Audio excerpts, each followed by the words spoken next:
पाकिस्तान में इतनी दहशत क्यों है, क्यों दम निकला हुआ है, क्यों सांसें फूल रही है पाकिस्तान में लोगों की?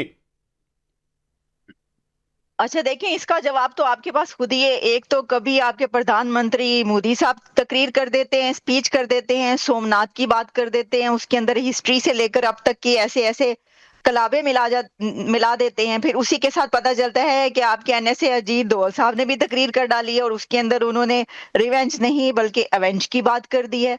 और फिर अब आप ये कह रहे हैं कि भाई ये भी हमें जानते हैं कि आपके आर्मी चीफ की तरफ से भी स्टेटमेंट्स आ रही हैं, तो फिर तो ये सवाल बनता ही नहीं है कि ये जो एक इस तरह की सोच पाई जा रही है, खौफ पाया जा रहा है, बल्कि मुझे लगता है पूरी दुनिया में ही है कि इंडिया और पाकिस्तान के बीच जो है वो कुछ भी हो सकता है। और ये जो ईयर है 2026 जो नया साल शुरू हुआ है, ये पिछले साल से भी ज्यादा इस बारे में खौफनाक साबित हो सकता है, क्योंकि आपकी तरफ से तो बार बार ये कहा जा रहा है कि ऑपरेशन सिंदूर जारी है, अभी खत्म नहीं हुआ।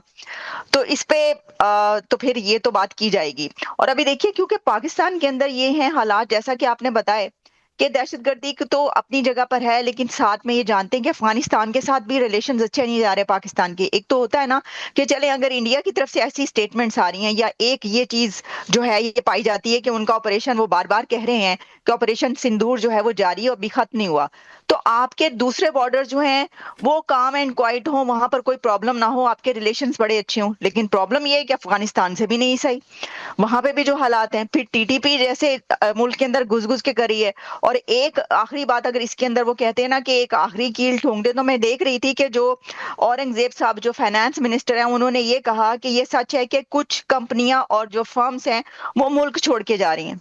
तो यानी इकोनॉमी के हालात भी आप देख लें, फाइनेंशियल हालात भी देख लें। तो ऐसी सिचुएशन में ऑब्वियसली जब एक इतना बड़ा नेबर, इतना ताकतवर नेबर जिसको कहा जाता है इंडिया, चौथी बड़ी इकोनॉमी, उधर से अगर ऐसी बात की जाएगी कि जी ये ऑपरेशन सिंदूर जो है जारी है और हम इसके ऊपर जो तो है डर इसको तो एक बनता और है। आप ये हमला कह हो रही हैं सकता है। आलिया, आप ये कह रही हैं कि जी भाई अगर आप जी लोग कह रहे हैं कि ऑपरेशन सिंदूर तो अभी रुका नहीं, ऑपरेशन सिंदूर फिर से होगा, तो डर तो बनता है। क्या सच में हाँ आरजू, पाकिस्तान अगर सुधर जाए तो मुझे लग रहा है कि आप लोगों के लिए वो मुल्क रहने के लायक हो जाए, पड़ोसियों को भी अच्छा लगे कि पाकिस्तान उनका पड़ोसी है। और एक मोर्चे पर पाकिस्तान की लड़ाई नहीं है, पाकिस्तान की लड़ाई हर मोर्चे पर है, अंदर है, बाहर है, इस सीमा पर है, उस सीमा पर है। जिस चीन के तलवे मुनीर जी और शहबाज जी चाट रहे थे, वो चीन ने भी अपना रंग दिखा दिया, बोल दिया कि भाई साहब आप अपना देख लो। देखिए, सबसे पहले तो मुझे नहीं लगता कि पाकिस्तान में कोई डर या खौफ है, बल्कि यहाँ पर तो ये सोचा जा रहा है कि अगर दोबारा से भारत के साथ कोई क्लैशेस हुए तो ये पोस्ट कौन सी देंगे फील्ड मार्शल को, या कह लीजिए जो बाकी लोग हैं उन्हें, इसलिए कि जो कुछ था वो हम दे चुके। अब हमारे पास कोई पोस्ट बची नहीं है, तो अब हम बस यही करेंगे कि वो हम एक झंडा लेके खड़े हो जाएंगे, अजीमुल शान शहंशाह गा देंगे, उससे ज्यादा हमारे पास आगे पोस्ट ही नहीं है। तो इसलिए इस बारे में सोचा जा रहा है कि क्या होगा। अमेरिका साथ है तो इस वजह से भी जाहिर है कि पाकिस्तान इस वक्त आपको ज्यादा चौड़ा हुआ दिखाई दे रहा है, इस तरह की बात है। लेकिन पाकिस्तान बनने से लेकर आज तक हमने तो कभी नहीं सुना कि भारत हमला नहीं करेगा या भारत हमला नहीं कर सकता। मैं तो बचपन से स्कूल टाइम से यही पढ़ते चले आ रहे हैं कि भारत हमें खा जाएगा और कभी भी अटैक कर सकता है। तो चाहे अफगानिस्तान के लिए हम रेडी हों या ना हो, हारे जीते जो मर्जी हो भारत के साथ, लेकिन कुछ ना कुछ तैयारी हमेशा रहती है। तो इसलिए मैं ये नहीं समझती कि इस वही वक्त वाली तैयारी पाकिस्तान रहती की है गवर्नमेंट तैयारी रहती है, आरजू, ये वही वाली तैयारी रहती है जो आपसे पहले, आपसे कुछ दिन पहले हमने देखा था ऑपरेशन सिंदूर में, जो हमने देखा था, क्योंकि उससे पहले भी हल्ला था। और आपके देश, आपके मुल्क के ही बहुत सारे पत्रकार हैं, वरिष्ठ जर्नलिस्ट हैं, वो कह रहे हैं कि भाई इधर से ये लोग कहते हैं परमाणु परमाणु परमाणु, और जब ऑपरेशन सिंदूर होता है तो सब चले जाते हैं बंकर में। बड़े बड़े अधिकारी बंकर में ही नजर आते हैं, जो लड़ रहे होते हैं या जो मोर्चे पर होते हैं वो सिर्फ और सिर्फ होते हैं, चले जाए। नहीं नहीं, देखे ये सारी तैयारी तो चलती रहती है, जो छोटे ओहदे वाले। देखिए अब बार बार आप स्टेटमेंट भी देंगे, आप सब कुछ करेंगे, उसके बाद आपको क्या लग रहा है कि यहाँ कोई तैयारी नहीं होगी? पाकिस्तान में जो फोर्सेस हैं या पाकिस्तान की जो गवर्नमेंट है वो बैठ के सुनती रहेगी? डेफिनेटली इनको अफगानिस्तान की तरफ से भी बहुत टफ टाइम मिल रहा है, तो और कुछ हुआ हो ना हो, लड़ने की थोड़ी सी शायद प्रैक्टिस हो गई है, क्योंकि अफगानिस्तान के लोगों ने हमें लड़ना सिखा दिया है। ठीक है मेजर लेकिन मेरा नदीम, ख्याल है इस तरफ नहीं जाना चाहिए। मेजर नदीम, आप लोगों ने तैयारी कर ली है? क्योंकि आपके यहां तो देखिए, आलिया भी कह रही हैं और आरजू भी कह रही हैं, दोनों पत्रकार हैं पाकिस्तान की, वो कह रही हैं कि भाई हम लोग जब भी हमारे चाहे आर्मी चीफ हो, चाहे प्रधानमंत्री नरेंद्र मोदी हो, कोई छोटी सी बात कहते हैं उधर एकदम सकफका जाते हैं आप लोग। और भाई सबसे बड़ी बात यह है कि आप 8-8 आतंकी कैंपों को एक्टिव किए बैठे, क्यों नहीं उनको न्यूट्रलाइज कर देते हैं? देखिए, हर घड़ी तैयार कामरान हैं हम, जैसे हों हालात शादमान हैं हम, ये हमारा तराना है। तो हम तो we are always ready, you just please come, ठीक है। We are still waiting, anxiously waiting कि कोई ऑपरेशन सिंदूर 2, 3 या वही वन वाला आप हमको टोकिए, कंटिन्यू तो करें ना, हमारे एयर बेसिस को तबाह कीजिए, यू प्लीज कम। ऑपरेशन सिंदूर से पाकिस्तान हम आपका स्वागत करते हैं।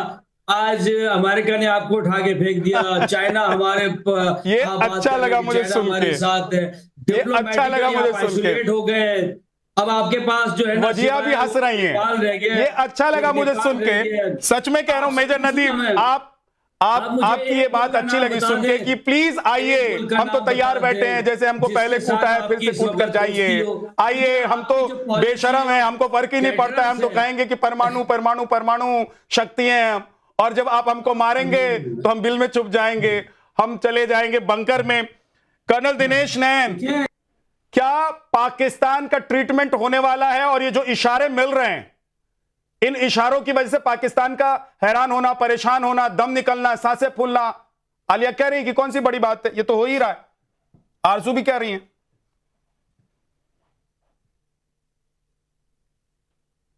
कर्नल साहब अनम्यूट कर लीजिए सर। विद्या गलत फहमी में है ये लोग, खासकर नदीम।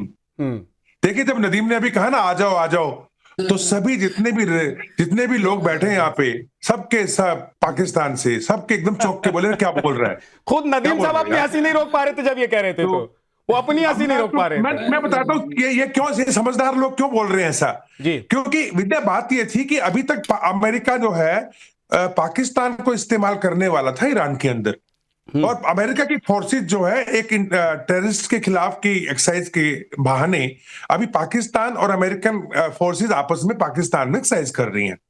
इनके तैयारे जो है वो भी उड़ रहे हैं अमेरिका के पाकिस्तान में, ड्रोन्स भी उड़ रहे हैं। इनके शमसी एयर बेस से लेके नूर खान, जहां पे इनका स्ट्रेटेजिक बेस बना रखा है अमेरिका ने, जहां हमने ठोका इनको, तो वो भी एक्शन में। पर प्रॉब्लम क्या हो गई अभी मैं बताऊं विद्या, ईरान के अंदर पिछले 48 घंटों के अंदर इतना ज्यादा सड़कों पे लोग आ गए हैं, विद्रोही लोग, कि 12,000 से लेके 15,000 के करीब तो ऑफिशियल आंकड़े हैं, मौतें हो चुकी हैं। और एक तेहरान को छोड़ के, जहां पे रिलीजियस ग्राउंड को आगे बढ़ा के खुमैनी ने कोशिश की कि वो एक राष्ट्रभक्ति के नाम पे भीड़ को इकट्ठा कर देंगे, बाकी जितने भी शहर हैं ईरान के अंदर, नदीम सुन लेना, मैं जरा आ रहा हूं, अभी मैं पॉइंट पे आ रहा हूं, तो जितने भी शहर हैं पूरे ईरान के अंदर, वहां पे सब लोग सड़कों पे हैं। और अमेरिका ने कल रात को यह डिसाइड किया है कि नो B-2 बॉम्बर्स, नो, कोई पाकिस्तान की तरफ से कोई एक्शन, हम लोग अंदर नहीं घुसेंगे, हम कुछ नहीं करने वाले, अब विद्रोही हमारा काम कर देंगे। क्योंकि फ्रांस में बैठी हुई मरियम, आप वाली मरियम नहीं, मरियम रजावी, मसूद रजावी की बीवी, जिसको 93 के अंदर मार दिया गया था खुमैनी द्वारा, उसने जो आंदोलन खड़ा किया है ये अल्पसंख्यकों का, ये अब रुकने वाला नहीं। देशभक्ति के नाम पे भी ये अल्पसंख्यक लोग हैं। आप ये कह रहे हैं कि एक तरफ ऑपरेशन सिंदूर है, ठीक है कर्नल साहब, एक तरफ ऑपरेशन सिंदूर है और दूसरी तरफ पाकिस्तान के हुक्मरानों, यानी कि वहां पर जो सरकार में बैठे लोग हैं, उनके अंदर दो डर है। एक खामनेई वाला डर है और दूसरा डर है मादरो वाला। और इस दोनों डर के अलावा जो सबसे बड़ा डर है ऑपरेशन सिंदूर का, उस डर की वजह से नींद नहीं आ रही है। अश्विनी सर, ये मतलब एक तरफ भारत है, दूसरी तरफ अफगानिस्तान है, और दो डर तो ऐसे घर कर गए जो बॉर्डर से भी नहीं आ रहे, सीधे दिल तक उतर रहे हैं इनके। हाँ बिल्कुल, देखो विद्या, सच्चाई है कि पाकिस्तान को समझना चाहिए था कि 4 दिन में पाकिस्तान के घुटने टिक गए, उनके पूरे के पूरे जितना भी टेरर इंफ्रास्ट्रक्चर था वो बर्बाद हो गया। फिर उसके 11 फ्रंटलाइन एयरफील्ड वो नॉन ऑपरेशन हो गए, चाहे सरगोदा था, नूर खान, बोलारी था, जकोबाबाद, स्कार्दू। मगर अभी भी पाकिस्तान मानने को तैयार नहीं है। उसके पास अभी भी 8 जो लॉन्च पैड अभी भी रखे हुए हैं, 6 रखे हैं LOC के सामने और IB के सामने 2। वो कर क्या रहे? इसका मतलब आतंकवाद की जो पॉलिसी है उसको तो बंद नहीं किया इन्होंने। ब्लीड इंडिया विद 1000 कट्स तो वो रखेंगे। देखो सबको पता है कि हर देश के पास आर्मी होती है, पर पाकिस्तान में आर्मी के पास देश है। वहां असली पावर जो है वो इस्लामाबाद नहीं रावलपिंडी से होती है। तो हुआ क्या है कि आज आप देखिए पाकिस्तान का साइज है 17, उसकी पॉपुलेशन 18 और उसकी जो इकोनॉमी हमारे से 11% है, मगर अभी भी 70 से 75% उसने फौज बिठा रखी।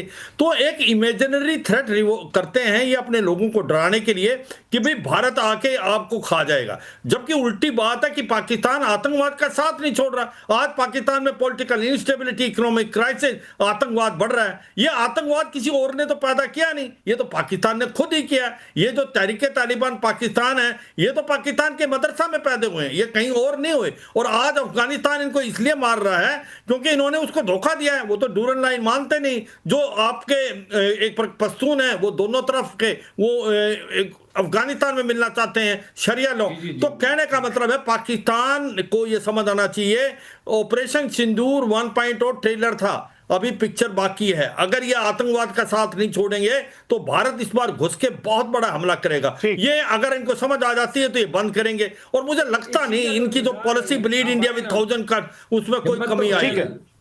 मेजर साहब आप जवाब देना चाह रहे हैं? मेजर नदीम बोलिए। मैंने कहा सर हिम्मत करें ना, आए ना, और मेरे लिए भी गेस्ट रूम कराए ना, फिर सब हंस देंगे, वहां पे आएंगे फिर बाद में। अभी अमेरिका का फिर सब हंस देंगे। पाकिस्तान की अमेरिका के चक्कर में मत पंगे लो, मैं बता रहा हूँ आपको। ईरान हमारा भाई है, पाकिस्तान की ईरान अमेरिका हमारा को भाई है, यही मैं समझा रहा था। ईरान हमारा भाई है, अफगानिस्तान भी भाई था भैया, ईरान को डैमेज नहीं कर सकता। अफगानिस्तान भी भाई था। ये कह रहे हैं ईरान हमारा भाई है और ईरान कह रहा है पाकिस्तान कसाई है। और इन्होंने अमेरिका से ठेका भी ले लिया है कि हम कत्लेआम मचाएंगे। भाई अपने भाई बिरादरियों को कब तक आप धोखा देते रहेंगे? आपका भाई मतलब भारत जैसे पड़ोसी के साथ आपने रिश्ते अच्छे नहीं रखे तो नहीं रखे, कम से कम जिस बिरादर के नाम पर आप दुनिया में भाई और नेटो की तरह एक सैन्य संगठन बनाना चाहते हैं, उनको कम से कम पीठ में छुरा तो मत धोखा कीजिए, मत छुरा घोपिए। मेजर नदीम एक सेकंड रुक जाइएगा। मेजर नदीम जरा मैं सुना देता हूं, सुनिए। ये मैं नहीं कह रहा हूं, ये कमर चीमा है। कमर चीमा को जानते हैं मेजर नदीम आप?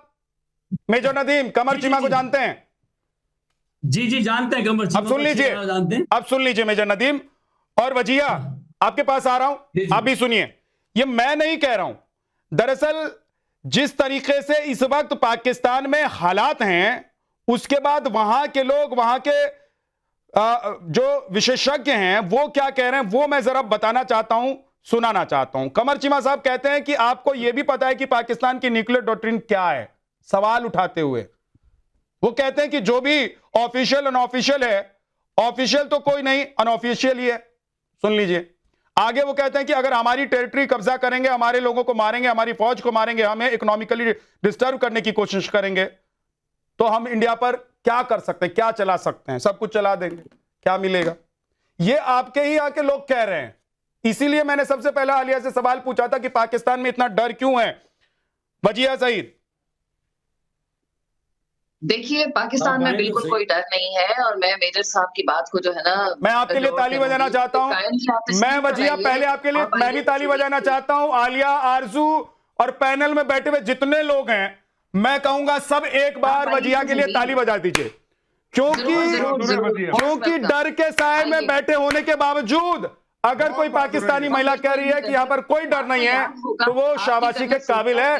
वजिया बोलिए। 10 मई को जब हमने जवाब दिया तो कर्नल सोफिया ने खुद कहा था कि पाकिस्तान अगर जवाब ना दे तो भारत अपनी पोजीशन से पीछे हट जाएगा।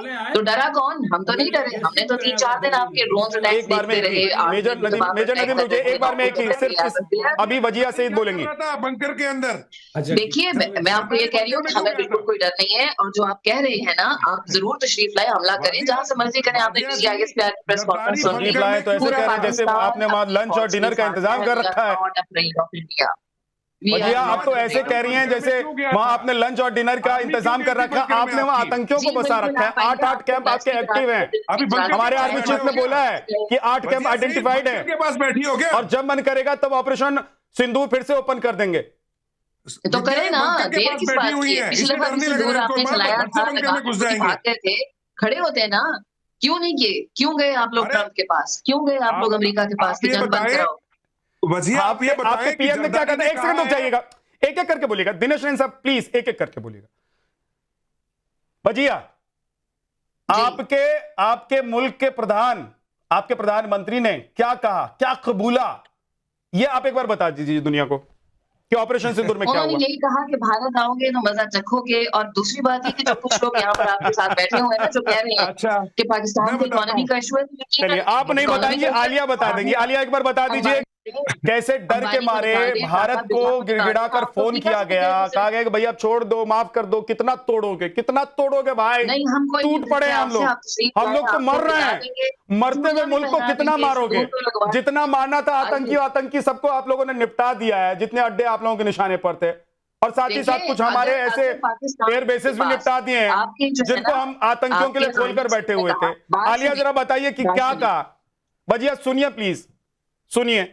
जी, ये मेजर साहब जो ये कह रहे हैं ना कि भाई हमें तो कोई डर नहीं है, इंडिया आए तो देखिए वो इंडिया बस आए, हमने फटाफट पहला काम ये करना है, भागे भागे अमेरिका के पास पहुंचना है, फोन करना है अमेरिका और मिलाना है और कहना है ये देखिए इंडिया ने क्या कर दिया, हमला कर दिया हम पे और बचाया जाए। और फिर ये दूसरा काम हमने ये करना है कि पाकिस्तान के एमओयू जो हैं वो इंडिया के एमओयू को फोन करेंगे और कहेंगे कि बस काफी हो गया, अब जंग रोक दी जाए। अगर देखिए बात पता क्या है, अगर कोई डर नहीं है, कोई खौफ नहीं है और इतना शौक है जंग का कि ये कहा जा रहा है कि जी आए इंडिया हमला करे तो सही, तो मसला ये है कि आपने फिर क्यों फोन किया और इंडिया को क्यों कहा कि जंग बंद करें, और फिर इंडिया की तरफ से कहा गया।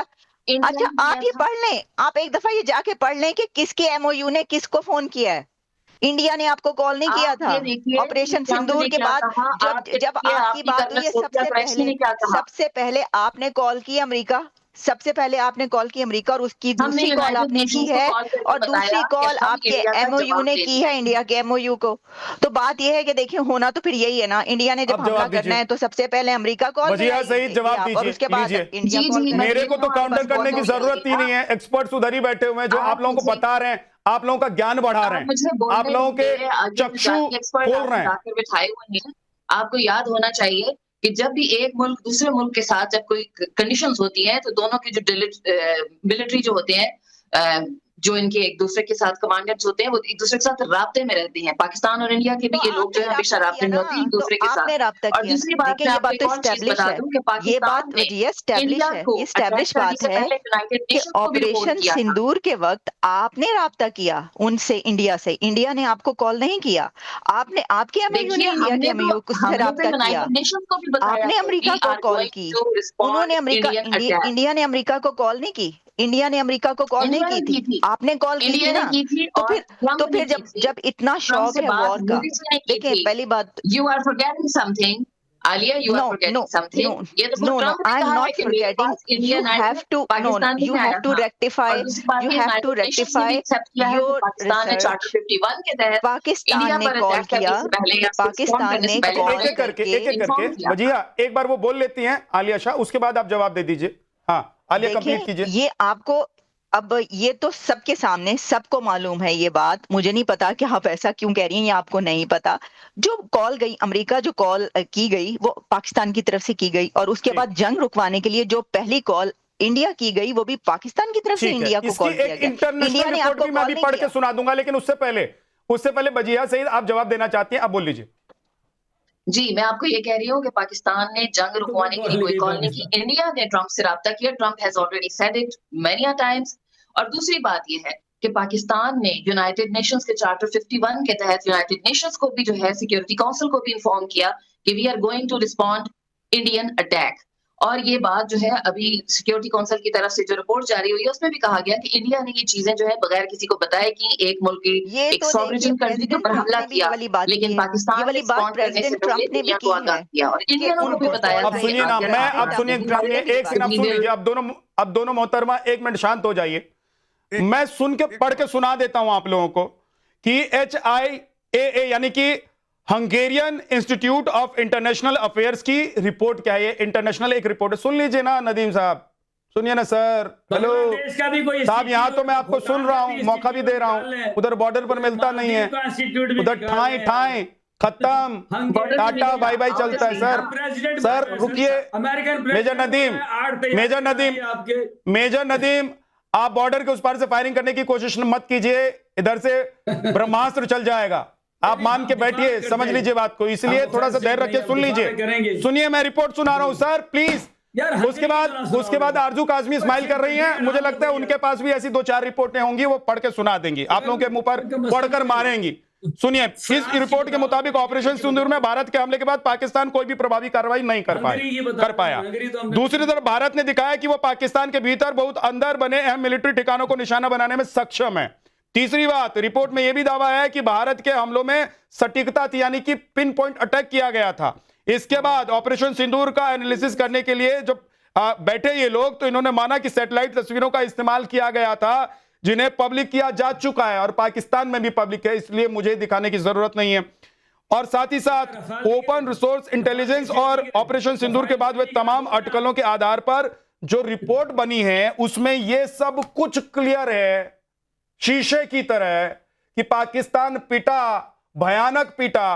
और उसके बाद सुन लीजिए, अब अमेरिका, जिस अमेरिका की चरण वंदना में आप लोग लगे रहते हैं, फोन आपके यहां से गया था अमेरिका की, भैया बचा लो, मर जाएंगे हम लोग, तो उस अमेरिका की रिपोर्ट सुन लीजिए सर, सुन लीजिए उस अमेरिका की रिपोर्ट से भारत के ऑपरेशन सिंदूर से पाकिस्तान डर गया था।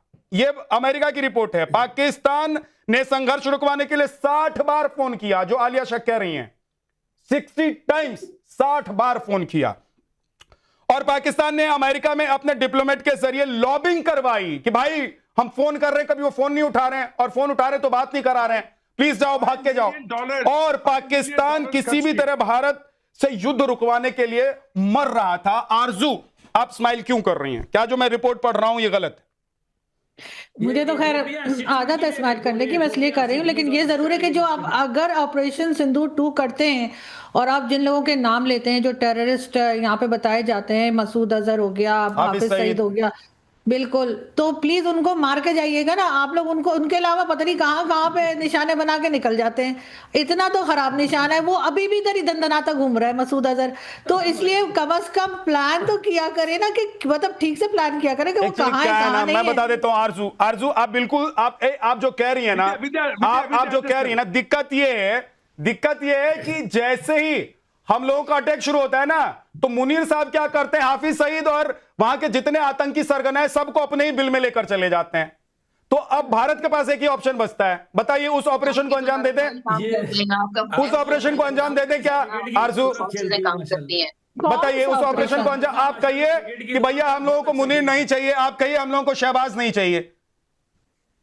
नहीं, हमें तो मुनीर ही चाहिए, हमें तो नहीं, हमें तो ये तो खैर अलग बात हो जाती है कि हमें क्या चाहिए और क्या नहीं चाहिए। ऐसे तो हमें इमरान खान भी चाहिए, तो आप क्या बाहर निकाल देंगे इमरान खान को? ले आइए बाहर। तो कोई नहीं चाहिए ना, जो तो पाकिस्तान से मोहब्बत करता है। पाकिस्तान, मैं इमरान खान से बहुत लोग मोहब्बत करते हैं। इमरान खान यहाँ के लीडर हैं और एक नाम है इमरान खान का। इमरान खान को इसलिए नहीं ला सकते आरजू, अगर ऐसा है क्योंकि अंदरूनी मामलों में हम लोग दखल नहीं देते हैं। आपको पता है हम हिंदुस्तान है, हम सिर्फ उनकी उंगली मरोड़ते हैं, उनका हाथ तोड़ते हैं, उनके पैर काटते हैं, जो हमारी तरफ उंगली दिखाते हैं, आंख उठाते हैं या कदम बढ़ाते हैं। मेजर जनरल शिवास कुछ कहना चाह रहे हैं सर, बोलिए। देखो विद्या, इसमें सच्चाई ये है कि पाकिस्तान को समझना चाहिए, जब तक वो आतंकवाद का साथ नहीं छोड़ेगा उसको मार पड़ती रहेगी। ये क्रॉस बॉर्डर टेररिज्म छोड़े, और नहीं तो भारत अब की बार घुस के बहुत बड़ा हमला करेगा। और ये हाफिज सईद, मसूद अजहर जो हैं, इनको ये रॉबिन हुड मानते हैं, ये छुपे हुए हैं बिलों में, ये अब बाहर नहीं निकल रहे, क्योंकि कोई अननोन इनको जो गनमैन है वो 25 से 26 को मार चुका है। सच्चाई है पाकिस्तान अपने पैरों पर खुद कुआरी मांग रहा है, क्योंकि ये जिस प्रकार से उनकी अर्थव्यवस्था खराब है, पॉलिटिकल इंस्टेबिलिटी, इकोनॉमिक क्राइसिस के साथ साथ आतंकवाद बढ़ रहा है। इन्होंने इमरान खान की बात कर रही थी, जो सबसे पॉपुलर लीडर, उसको जेल में डाला हुआ है, उसको निकालते नहीं। तो पाकिस्तान को समझना चाहिए, अगर वो भारत के साथ अच्छे रिश्ते रखेगा उसको फायदा है। मगर पाकिस्तान की ये policy, bleed India with 1000 cut, change नहीं करने वाला पाकिस्तान ये हाइब्रिड वारफेयर करता रहेगा। और अब की बार ऐसी मार पड़ेगी कि ये ऑपरेशन सिंदूर 1.0 से बड़ा हमला होगा और पाकिस्तान को आने वाले टाइम में याद रहेगा। तो ये समझना चाहिए पाकिस्तान को। अगर पाकिस्तान अच्छे रिलेशन चाहते हैं तो क्रॉस बॉर्डर टेररिज्म बंद करें, क्योंकि अभी इनको देखो, अब सुन ले बेटे, आप ये सुने कि आप जो बातें करते 93,000 आपके फौजी जो थे वो सरेंडर होते 1971 में। आपको मालूम होना चाहिए कारगिल की लड़ाई में आप अपनी जवानों की डेड बॉडी लेने से मना करके, ये है पाकिस्तान का असली रूप। आप जो है जवानों को तो एक प्रकार से फोडर समझते हैं। पाकिस्तान को समझना चाहिए आतंकवाद का साथ छोड़ दें, वो पाकिस्तान के लिए भी अच्छा है और पूरे रीजन के लिए भी अच्छा है। विजय, ठीक, जहांगीर साहब बोलिए। सर पहले तो सबको मेरी तरफ से सलाम, सारे मेरे लर्नड दोस्त बैठे हुए, सीनियर बैठे हुए। अच्छा, इसमें मेरा एक मिनट मुझे मेरा ओपिनियन ले लीजिएगा, सुनिएगा, उसके बाद भले रिस्पॉन्स दे दें। ऑपरेशन बुनियान मसूद के बाद ऐसे हाफिज साहब हो गए जैसे ना आपके पास रावण होता है, रावण।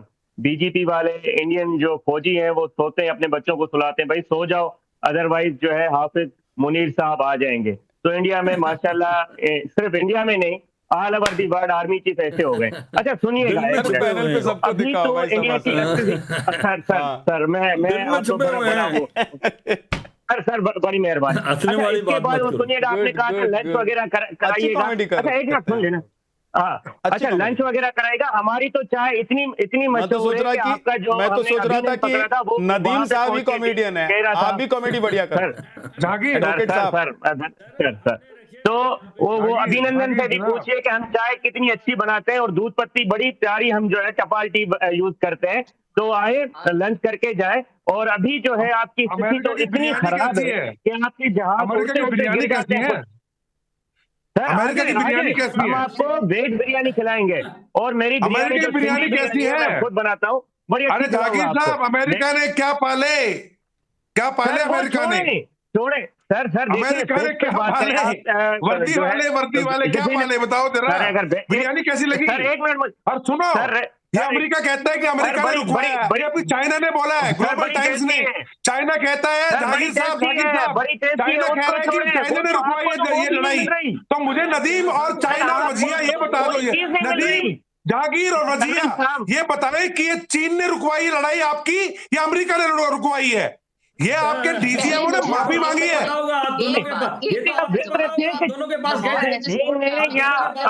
अमेरिका ने आपके ऊपर हाथ रखा, शेल्टर दिया। अरे चीन बोलता है उसने रुकवाई है, ये बताओ किसने रुकवाई है भाई? 0/13 हो जाते हैं।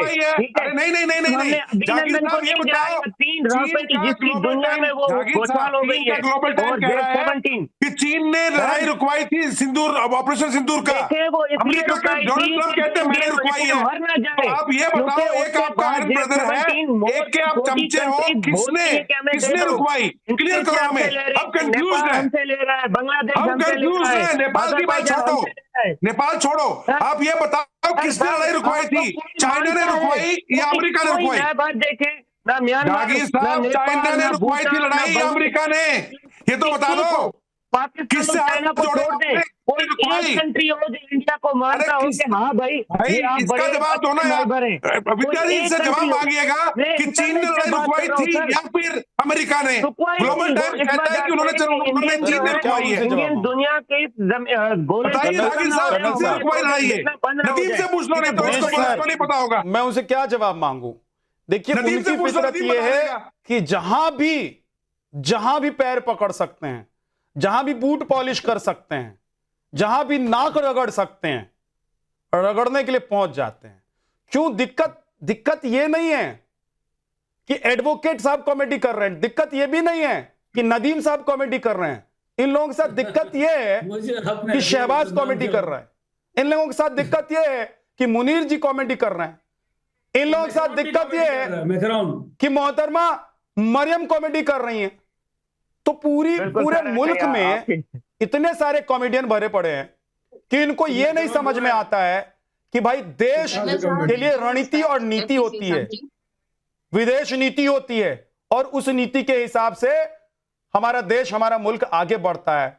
नहीं तो मैं तो सोचता हूं कि देखिए, इतनी बड़ी बड़ी वरिष्ठ पत्रकार जो देश में अगर रह भी रही हैं तो अपने मुल्क के लिए कभी अच्छा सोचकर भी कुछ कर नहीं पा रही हैं, एक देश में रह ही नहीं पाती हैं।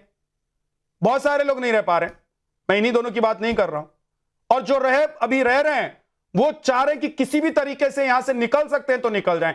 भाई साहब मैं लिख के दे रहा हूं कि भारत अगर बॉर्डर खोल देना आधा पाकिस्तान इधर होगा, बिल्कुल आ जाएगा। ओह, उनको कुछ नहीं लेना देना है वहां से। आरजू से क्योंकि वहां पर जो बैठे हुए साहब है ना, नदीम साहब और ये एडवोकेट साहब, ये हाफिज साहब कहते हैं, हाफिज सर कहते आरजू से हैं, पूछिए ये इंडिया जाएंगे कि इनकी नहीं? करतूत और करनी है। एक बड़ी खबर है, जरा रुकिएगा, बता देता हूं। लश्कर आतंकी अबू मूसा ने हिंदुओं के खिलाफ जहर उगला है। भीख से नहीं, हिंदुओं की गर्दन काटने से कश्मीर मिलेगा, ये अबू मूसा कह रहा है। अब मतलब समझ लीजिए कि इसकी उल्टी गिनती शुरू हो गई। इस भाई ने अपने सर पर कफन बांध लिया, आप ये मान के चलिए। अब इसका जाना तय है, इसको 72 उम्रें मिलेंगी। पाकिस्तान में आतंकी अबू मूसा ने यह जहरीला भाषण दिया है। अब मैं लिख के रख लीजिए, ये अबू मूसा, बात भारत तक पहुंच गई है। अब इस अबू मूसा का काउंटडाउन शुरू हो गया, इसकी उल्टी गिनती शुरू हो गई है। और अबू मूसा, अभी थोड़ी देर पहले आरजू काजमी कह रही थी कि आप लोग आते हैं तो भाई लेकर ही जाया कीजिए, या टांग कर ले जाइए या मार के जाइए, है ना। लेकिन मैंने कहा था कि भाई वो उधर अपने साथ मुनीर जी लेकर चले जाते हैं बंकर में, तो आप कहिए तो मुनीर साहब को भी फिर देखना पड़ेगा हम लोगों को। लेकिन हम लोग क्या है कि आतंकवादी खत्म करना चाहते हैं, पाकिस्तान को खत्म नहीं करना चाहते हैं, पाकिस्तान की व्यवस्था खत्म नहीं करना चाहते हैं। हम लोग किसी वेनेजुला को अपने कब्जे में नहीं लेना चाहते हैं, ना किसी बांग्लादेश और पाकिस्तान को कब्जे में लेना चाहते हैं। लेकिन इस आतंकी मूसा का क्या उल्टी गिनती इसकी शुरू हो गई है। देखिए शिवा सर, कफन बांध के बैठते हैं। देखो, ये सच्चाई है सर, अभी कमेटी के लिए थोड़ा सा टाइम है सर, 1 मिनट, बहुत सीरियस बात हो गई है। हाँ विद्या, आपने बहुत ठीक बताया। ये जो अबू मासे है, ये एक प्रकार आग उगल रहा है, तो वाकई इसकी उल्टी गिनती शुरू हो गई। इसके दिन लिमिटेड हैं, इसको बेहतर जो है नून मिलेंगी, जाएगा ऊपर। ये सच्चाई पाकिस्तान में, ये इन जैसे लोगों को बढ़ावा देने से ही तो आतंकवाद फैलता है। इनके जो रॉबिन हुड हैं, वो हैं आपके हाफिज सईद, मसूद अजहर, इन लोगों को ये सोचते हैं कि यही सब कुछ करते, जमाते उल दावा और इस प्रकार की जो ऑर्गेनाइजेशन है, ये ड्रग ट्रैफिकिंग करती है। इसने पूरे समाज को खराब कर दिया है। और पाकिस्तान अगर आतंकवाद का साथ छोड़े तो पाकिस्तान सुधर सकता है, मगर जल्दी से छोड़ेगा। एक कमेंट जल्दी से वजीहा सईद, जल्दी से।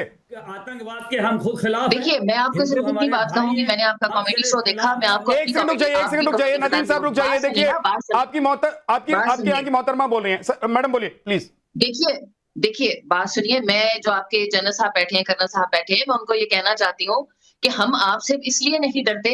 आपने तो लाहौर पोर्ट तबाह कर दी थी ना, वैसी कितनी चीजें आपने की। आपने डीआई खान का एयरपोर्ट तबाह किया, आपने वो चीजें की जो सिर्फ आपके दिमाग में थी। बहुत बहुत शुक्रिया आप सभी मेहमानों का। लेकिन आतंकी मूसा की उल्टी गिनती शुरू हो गई है। ऑपरेशन सिंदूर पार्ट 2 मुझे लगता है अब जल्दी देखने को मिलेगा, और पाकिस्तान का डर बनता है, क्योंकि पाकिस्तान जब तक आतंक के साथ खड़ा है, तब तक पाकिस्तान के खिलाफ भारत लड़ता रहेगा और आतंकियों को मारता रहेगा।